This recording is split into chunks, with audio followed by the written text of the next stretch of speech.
63। श्रीमान देश की सीमाओं के भीतर अपने विचारों के अनुसार जो भारत का पुनर्निर्माण करना चाहते हैं उनके प्रति सरकार की अधिकारों का दुरुपयोग करने की भेदभाव की नीति आज स्पष्ट हो गई।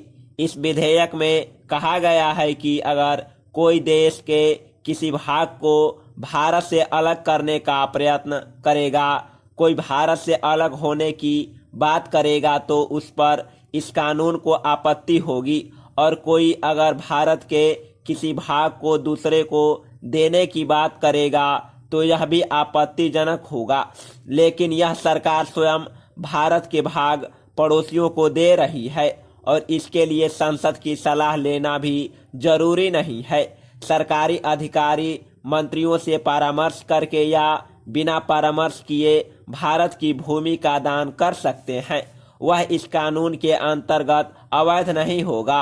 अब कहा जाता है कि भूमि मिलाना अगर सर्वप्रभुता की सीमा के अंतर्गत आता है तो अपनी भूमि किसी को दे देना यह भी सर्वप्रभुता का हिस्सा है।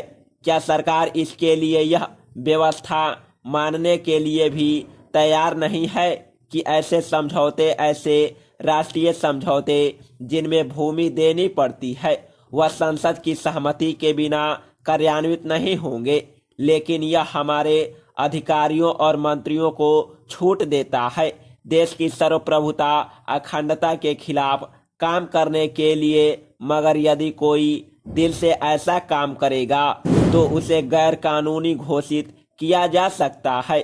हम नहीं चाहते कि कोई दल ऐसे काम करे, लेकिन अगर सत्तारूढ़ दल का कोई व्यक्ति खड़े होकर यह कहे कि जो 1/3 भाग हमारे कश्मीर का पाकिस्तान के पास है वह पाकिस्तान को देकर हमें समझौते कर लेना चाहिए, तो क्या वह इस विधेयक के अंतर्गत दंड का भागी होगा? मैं चाहता हूं कि गृह मंत्री महोदय स्थिति स्पष्ट करे। मैं प्रधानमंत्री नेहरू की चर्चा नहीं करता। उन्होंने एक बार सार्वजनिक रूप से यह अवसर दिया था, लेकिन बाद में पाकिस्तान ने नहीं माना तो उन्होंने वापस ले लिया। लेकिन भविष्य में इस तरह का कोई अवसर नहीं दिया जाएगा। हम 1/3 कश्मीर पाकिस्तान को देकर उस पर से अपना दावा छोड़कर समझौता करने के लिए आगे नहीं बढ़ेंगे। क्या यह विधेयक सरकार के हाथ बांधता है?